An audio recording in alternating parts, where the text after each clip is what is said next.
Hello dear student, how are you? I hope you all are fine. तो बच्चों, आज की जो ये हमारी वीडियो है ये क्लास 8 अध्याय 5 सीरीज नंबर 2 यानी कि क्लास 8 की मैथ की चैप्टर 5 की सीरीज नंबर 2 है। सीरीज नंबर फर्स्ट बच्चों मैं पहले अपलोड कर चुकी हूँ और ये सीरीज नंबर 2 स्टार्ट होती है हमारी क्वेश्चन नंबर 8 से। लेट अस स्टार्ट बच्चों। और हाँ बच्चों, स्टार्ट करने से पहले, वीडियो स्टार्ट करने से पहले आई रिक्वेस्ट टू यू, आप जैसे बच्चों बहुत हैं बच्चों जिनको अपनी वर्कबुक फिल करनी है और जिनको समझना है। बच्चों, वर्कबुक फिल करना ही इम्पोर्टेंट नहीं है, क्वेश्चन को समझना भी उतना ही इम्पोर्टेंट है। और बच्चों कोशिश करना आप क्वेश्चन को समझने की। अगर ना समझ में आए तो कमेंट सेक्शन में डालना, फिर से मैं उसके लिए कोई सॉल्यूशन बनाकर डाल दूंगी। लेट अस स्टार्ट बच्चों टुडेज वीडियो। आज की जो वीडियो स्टार्ट करते हैं। फर्स्ट क्वेश्चन है बच्चों, 7 मैचों में नितिन व अरविंद द्वारा बनाए गए रनों की संख्या दी गई है। नीचे दिए गए बार ग्राफ के आधार पर दिए गए प्रश्नों के उत्तर दो। यहाँ बच्चों 2 बार ग्राफ बनाए गए, 2 मैचों के, अलग 2 मैच खेले गए ना, नितिन ने और अरविंद ने। तो जो नितिन है उसके लिए ये डॉट्स वाला, और जो डार्क है बिल्कुल बंद है वो उसके लिए अरविंद के लिए, ठीक है। और यहाँ उनके रनों की संख्या दी गई है। तो देखो बच्चों, उसने फर्स्ट क्वेश्चन दिया गया है, यहाँ मैच कितने हैं? 7, 1 2 3 4 5 6 7। तो क्वेश्चंस के आंसर क्लियर करते हैं। नितिन ने श्रृंखला में सबसे कम रन किस मैच में बनाए? नितिन आपको पता है डॉट्स वाला होता है, और नितिन ने सबसे कम यहाँ बनाए। कौन से मैच में? 4th में। कितने बनाए? 8। क्लियर बच्चों? सबसे कम कौन से में बनाए? 4th में। अरविंद ने सबसे अधिक, अरविंद का कौन सा? बिल्कुल डार्क यानी कि काले वाला, और सबसे ज्यादा 112 बनाए। कौन से मैच में? 6th में। किन किन मैचों में नितिन ने अरविंद से अधिक रन बनाए? आपको पता है नितिन कौन सा, अरविंद के कौन से हैं? नितिन के डॉट्स वाले, अरविंद के ब्लैक वाले।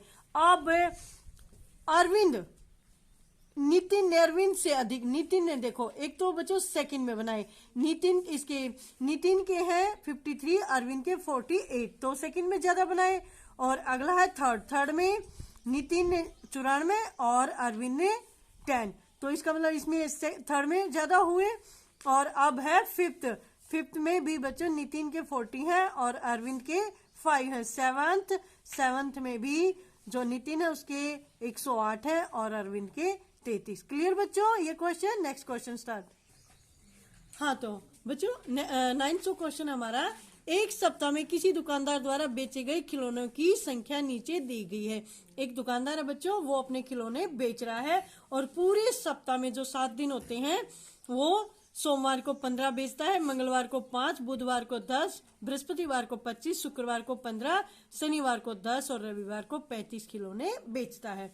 अब क्वेश्चन क्या है, कौन सा उचित पैमाना लेकर तुम एक दंड आलेख खींच सकते हो? खींच कर दिखाओ। देखो बच्चों लास्ट हमारा कितना 35, और 35 अगर एक एक का लेंगे तो बहुत बड़ा हो जाएगा। तो हमने पैमाना लिया 0 से 5, 5 से 10, 10 से 15, 15 से 20, 20 से 25, 25 से 30 और 30 से 35। सोमवार को कितने खिलौने बेचे उसने? 15, 15 तक ग्राफ बना दिया। और मंगलवार को 5 यानी कि 5 के सामने तक, बुधवार को 10, 10 तक बना दिया, बृहस्पतिवार को 25, 25 तक बना दिया, शुक्रवार को 15, 15 के सामने तक, शनिवार को 10, 10 के सामने तक, और जो रविवार है उस दिन उसके जो खिलौने हैं वो 35 बिके, यानी कि बिल्कुल सबसे ज्यादा 35 के सामने तक। क्लियर बच्चों? हाँ तो अब है हमारा 10th क्वेश्चन।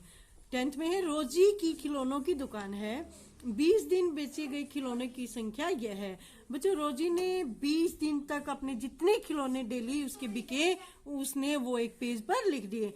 पहले दिन उसके 5 बिके, फिर 38, 17, इस तरह उसने 20 के 20 जो दिन खिलौने बिके उसने वो लिख दिए। उससे पिंकी ने पूछा कि तुम लगभग कितने खिलौने रोज बेच पाती हो? रोजी क्या जवाब दे? अब देखो, उससे पिंकी ने पूछा भाई तुम कितने खिलौने रोज बेच पाती हो? अब उसने 0 से लेकर, यानी कि सबसे बड़ा कौन है? 41 और सबसे छोटा है 2, यानी कि वो कहती है कि मैं 0 से लेकर 50 तक रोज कोई भी नंबर के खिलौने बेचे। जैसे एक दिन 5 बेच दिए, फिर एक दिन 38, फिर 17। उसने कहा 0 से लेकर 50 तक के बीच के कितने भी खिलौने बिक सकते हैं मेरे। ठीक है। अब क्वेश्चन, रोजी ने बारंबारता सारणी बनाना शुरू किया। अब रोजी ने बारंबारता सारणी बनाना शुरू किया 1 से लेकर, अब 1 से लेकर 50 तक बहुत बड़ी हो जाएगी।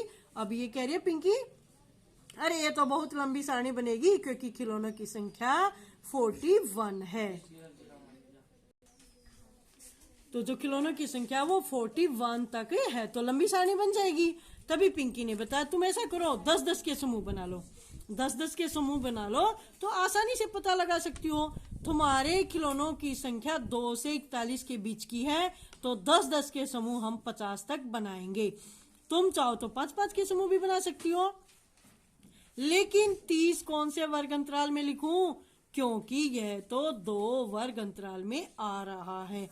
क्योंकि क्लियर, ये देखो, क्योंकि यह तो 2 वर्ग अंतराल में आ रहा है। ठीक है। अब देखो पिंकी बोल रही है यदि 30 से थोड़ा भी कम हो, अगर 30 तो थोड़ा भी कम हो, जैसे 29 है, तो वो लगेगा हमारा 20 वाली लाइन में।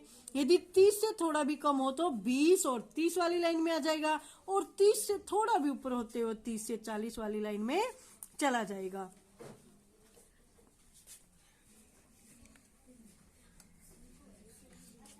तो बच्चों, उसने आगे की सारणी को तुम पूरा करो। सारणी पूरा करने के बाद एक दंड आलेख भी पूरा। पहले सारणी पूरा करते हैं बच्चों। जो वर्ग अंतराल है वो हमारा कितना कितने का बना है? 0 से 10। जो 0 से 10 तक के जो बीच के खिलौने वो उसके बिके 5, और 10 से 20 तक के बीच के 6 खिलौने बिके, और 20 से 30 तक के 3, और 30 से 40 के बीच के 5, और 40 से 50 तक के बीच का सिर्फ 1 खिलौना बिका। क्लियर? कितना भी है वो 41। जो 40 से 50 तक के खिलौने कितने बिके? वो 41। हो गया क्लियर? और हाँ बच्चों, हमें अपने आंसर का पता कैसे लगेगा कि हमारा ठीक है? ये जो खिलौनों की संख्या है उसने 20 दिन बेचे हैं। 20 दिन बेचे हैं, तो अगर हम इनकी काउंट करते हैं तो 5 और 6 11, 11 और 3 14, 14 और 6 20। अगर हमारा आंसर यहाँ 20 आया तो हमारा आंसर करेक्ट है। क्लियर बच्चों? आप बताओ कितने दिन 40 और 50 के बीच खिलौने बिके? 40 और 50 के जो खिलौने बिके वो सिर्फ एक दिन बिके। क्लियर? सबसे अधिक खिलौने कितने बिके? सबसे अधिक 41। एक दिन बिके थे उसके 41, यानी कि 41। तो सबसे अधिक खिलौने उसके वही थे। अब यहाँ देखो, बार ग्राफ बनाना है। खिलौनों की संख्या इस तरफ हमने लिख दी, और इस तरफ है 0 से 10, 10 से 20, 20 से 30, 30 से 40, 40 से 50। अब देखो 0 से 10 तक के हमारे जो खिलौने हैं वो कितने हैं? 5, और 10 से 20 तक के 6, 20 से 30 तक के 3, 30 से 40 तक के 5, और 40 से 50 तक का 1। तो ये हमारे टोटल हो गए 20। नेक्स्ट क्वेश्चन स्टार्ट करते हैं बच्चों। हमारा 11th क्वेश्चन है, कक्षा के 30 छात्रों द्वारा वार्षिक परीक्षा में प्राप्त अंक इस प्रकार से हैं। एक कक्षा में 30 छात्र हैं बच्चों, और वे मार्क्स प्राप्त करते हैं। जो 2 बच्चे हैं उनके हैं 0 से 20 तक के बीच के नंबर। जो 8 बच्चे हैं उनके हैं 20 से 40 तक के बीच के नंबर। और जो 13 बच्चे हैं उनके हैं 40 से 60 तक के बीच के। और जो 6 बच्चे हैं 60 से 80 तक के बच्चे। और जो एक बच्चा उसके 80 से 100 तक के बीच के। यानी कि फर्स्ट बच्चा है सिर्फ 1, सेकंड है 6, और थर्ड है 13। यानी कि 0 से 20 तक के मार्क्स 2 बच्चों ने लिए। ये 20 से 40 8 बच्चों ने, 40 से 60 13 बच्चों ने, और 60 से 80 6 बच्चों ने, और 80 से 100 सिर्फ 1 बच्चे ने। क्वेश्चन देखते हैं, कितने छात्रों ने 40 से कम अंक प्राप्त किए? 40 से कम, एक तो ये 0 से 20 वाले और 20 से 40 वाले, इनके 2 और 8 10 छात्रों ने। कितने छात्रों ने अधिकतम अंक प्राप्त किए? सबसे अधिकतम अंक बच्चों एक ही तो छात्र है जिसने 80 से 100 के बीच में अंक लिए। कितने छात्रों ने 40 से 80 के बीच के, 40 से 80 के बीच के, ये 40 और ये 80 के, यानी कि 13 + 6 19। प्रथम श्रेणी वाले छात्र कितने, फर्स्ट आने वाले छात्र सिर्फ एक ही तो है। क्लियर? या उसने ग्राफ बनाया हुआ है बच्चों। छात्रों की संख्या इस तरफ है और ये 0 से 20 तक के 2, और 20 से 40 8, 40 से 60 13, और 60 से जो 80 वाले अंक प्राप्त किए वो 6 बच्चे, और 80 से 100 तक के जो बीच के अंक है वो सिर्फ एक बच्चे ने प्राप्त किए। Clear question? Next question clear start करते हैं बच्चों।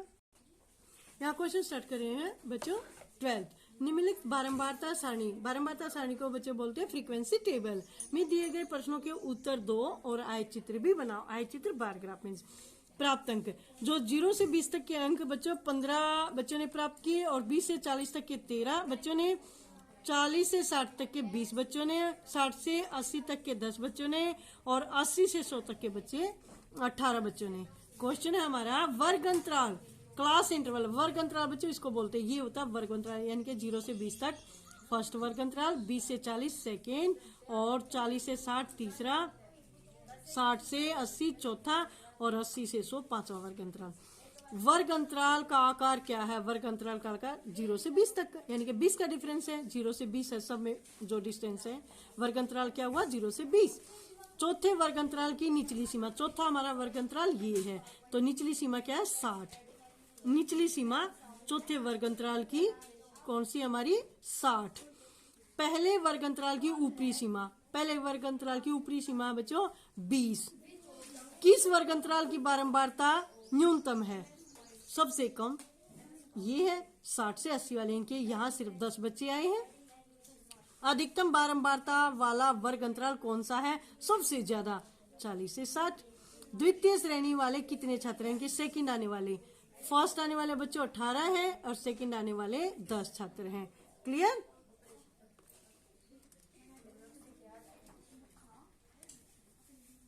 अब बनाते हैं इसका आयत चित्र। यहाँ छात्रों की संख्या और इधर वर्ग अंतराल लिखेंगे।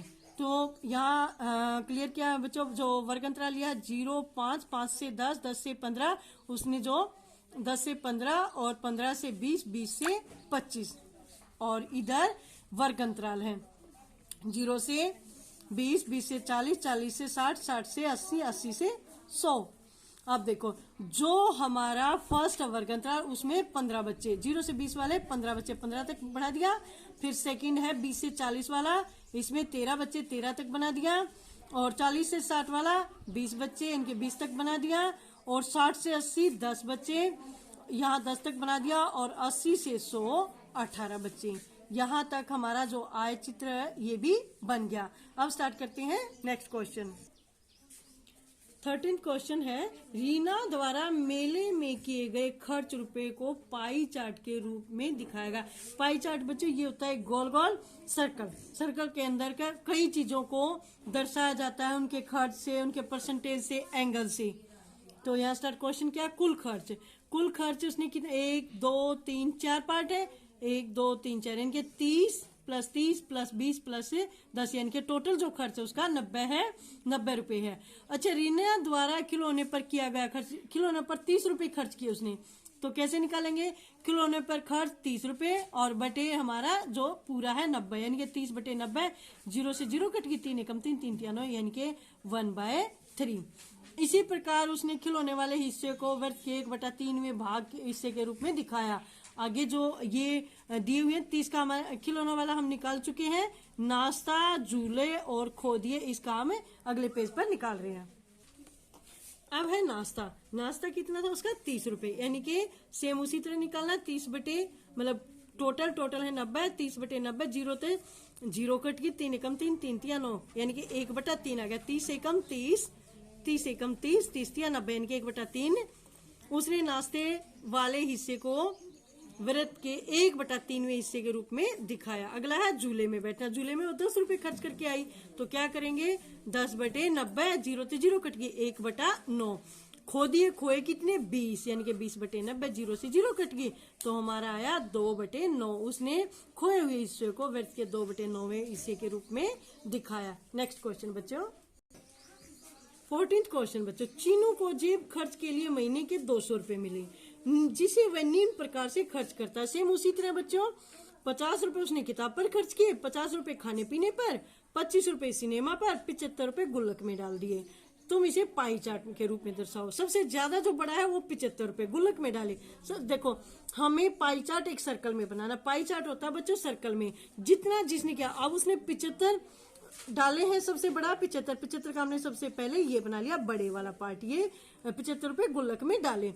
अब आता है 50 के दो, एक तरफ के जो हाफ है उसकी दो साइड कर दी, 50 रुपए किताब पर, 50 रुपए खाने पर। अब बचा 25, जो हमने ये बड़ा पार्ट लिया था इसकी साइड में एक थोड़ा रख दिया, वो 25 रुपए सिनेमा पर।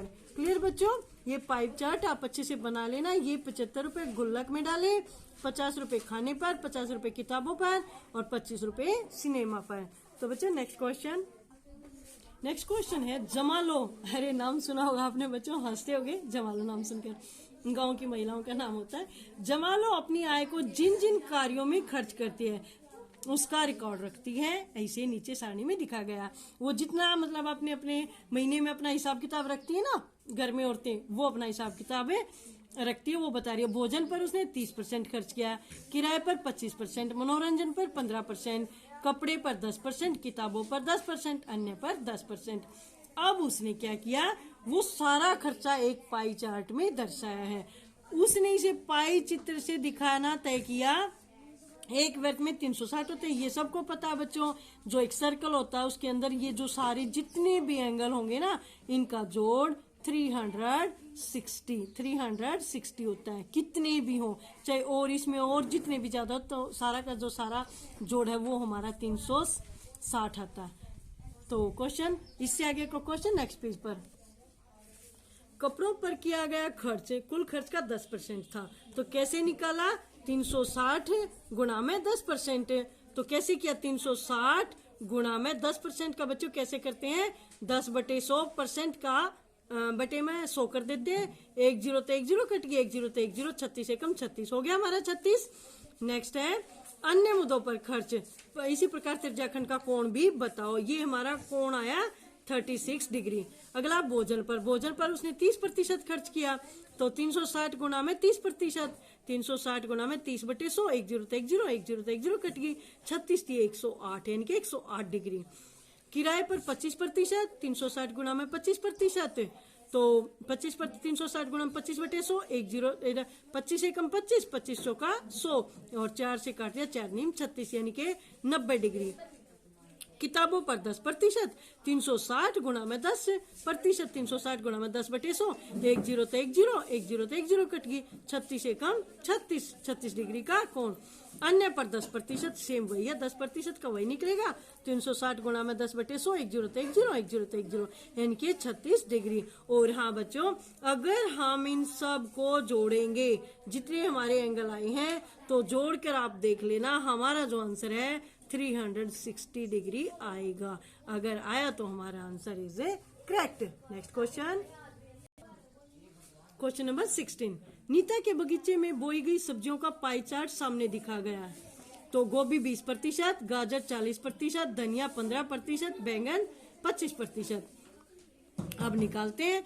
क्वेश्चन है नीता ने बैंगन कितने प्रतिशत भाग में लगाए, बैंगन 25% भाग पर। नीता के बगीचे में कुल 160 पौधे हैं, तो गाजर के पौधे कितने होंगे, गाजर के पौधे कैसे निकालेंगे, टोटल है 160 गुणा में 40%, यानी कि 160 गुणा में 40/100, 1 0 तो 1 0, 1 0 तो 1 0 कट गई, 16 चौके 64, यानी कि 64 पौधे। नेक्स्ट क्वेश्चन बच्चों। अब हमारा क्वेश्चन कक्षा 8वीं के 100 छात्र, यानी कि 100 छात्रों द्वारा विभिन्न खेलों के खेलने में रुचि के आंकड़े प्रतिशत के नीचे दिए गए हैं। 100 छात्रों से पूछा गया बच्चों कौन कौन सा खेल किस किस को पसंद है। खेल में रुचि क्रिकेट में 65%, प्रतिशत में दिया बच्चे, प्रतिशत में, तो क्रिकेट में 65%, फुटबॉल में 15%, हॉकी में 10%, हैंडबॉल में 3%, वॉलीबॉल में 7%। कुल हमारे हो गए 100 छात्र, हो गया 100%। अब देखो केंद्रीय कोण कैसे निकालते हैं। केंद्रीय कोण निकालते हैं बच्चों, जो प्रतिशत दिया गया, यानी कि 65%, 65/100 गुणा में 360, 1 0 तो 1 0 कट गई, और ये देखो 5 दूनी 10, और 13 पंजे 65, यानी कि 13 की और 36 की जो गुणा की तो वो आई हमारी 234। नेक्स्ट है 15/15% है, 15/100 गुणा में 360, 1 जीरो थे 1 जीरो कट गई, 18 दूनी ये जो कट 18 दूनी 36, 5 दूनी 10, 5 3 15, इनके 18 थी 54, ये आया हमारा 54। अगला है हॉकी 10%, 10/100 गुणा में 360, 1 जीरो थे 1 जीरो, 1 जीरो थे 1 जीरो, 36 हो गया हमारा 36 डिग्री का कोण हॉकी का। हैंडबॉल का 3/100 गुणा में 360, 1 जीरो थे 1 जीरो कट गई। अब देखो ये 10 नहीं करता तो 36 थी 108 बटे में 10, यानी कि 1 के बाद पॉइंट लगा दिया, 10.8 है। अगला वॉलीबॉल लास्ट है बच्चों 7/100 गुणा में 360, इसका है हमारा 25.2, यानी कि टोटल अगर हमने जोड़ा तो ये हमारा हो गया 360 डिग्री। और हमारा अगर 360 डिग्री आया तो आंसर इज ए करेक्ट। और ये मैंने पाई चार्ट बनाया बच्चों 234 क्रिकेट का डिग्री का सबसे ज्यादा है, फुटबॉल का 54 है, हॉकी का 36, हैंडबॉल का 10.8 और वॉलीबॉल का 25.2। नेक्स्ट क्वेश्चन 18 क्वेश्चन है बच्चों, रिंकी को पिछले महीने जेब खर्च के 20 रुपए मिले, सिर्फ 20 रुपए मिले बच्चों उसको। उसका पाई चित्र ऐसे उसने बनाया हुआ है। रिंकी के प्रत्येक खर्च को प्रतिशत में बताना है हमें, और बनने वाले सभी कोणों का योग 360 होता है, ये हमें पता है। वृत्त के केंद्र पर बनने वाले सभी कोणों का योग 360 होता है। ये देखो अब उसके जो मेले में जो खर्च है, बचत 180 रुपए की उसने, 180 डिग्री का जो एंगल बनाया है 180 डिग्री के एंगल के अकॉर्डिंग बचत की। मेले में 90 डिग्री, मिठाई पर 36 डिग्री, चॉकलेट पर 54 डिग्री। अब निकालते हैं मेले में खर्च कितने हुए 90 डिग्री का, यानी कि 90/360 गुणा में 100, 1 जीरो थे 1 जीरो कट गई, 9 एकम 9, 9 चौक 36 और 4 10 तो काट दिया, यानी कि 25% हो गया मेले में खर्च। चॉकलेट पर खर्च, चॉकलेट पर 54, 54/360 गुणा में 100, 1 जीरो थे 1 जीरो, 18 दूनी 36, 18 थी 54, 2 पंजे 10, यानी कि 15%। नेक्स्ट क्वेश्चन बच्चों 19 क्वेश्चन में बच्चों एक सारणी दी गई है, उसे हमें पूरा करना है। देखो एक सिक्के को उछालने पर चित आएगा। भाई एक सिक्का उछाल के देखो, मर्जी है, सिक्कों को उछाल के देखो, ये भी आ सकता है और ये भी आ सकता है। तो क्लियर नहीं है ना, तो क्या लिखेंगे, हो भी सकता है नहीं भी हो सकता। यहाँ टिक लगाओ, क्योंकि एक निश्चित इसलिए नहीं हो सकता क्योंकि सिक्के के 2 पहलू हो सकते हैं, चित भी आ सकता है और पट भी आ सकता है। और 1 महीने के बाद आपकी आयु उम्र बढ़ेगी, बढ़ेगी भाई बिल्कुल बढ़ेगी, क्योंकि हम हर रोज तो बढ़ते हैं, तो साइन का आएगा यहाँ। नेक्स्ट, एक पासे को फेंकने पर 8 आएगा, आ ही नहीं सकता क्योंकि पासे पर सिर्फ 6 नंबर लिखे होते हैं। ठीक है, क्योंकि पासे पर 1 2 3 4 5 6 अंक लिखे होते हैं, तो असंभव। त्रिभुज के तीनों कोणों का योग 360 होना हो ही नहीं सकता, क्योंकि असंभव में आएगा, क्योंकि त्रिभुज के तीनों कोणों का योग 180 होता है। कल बारिश आएगी,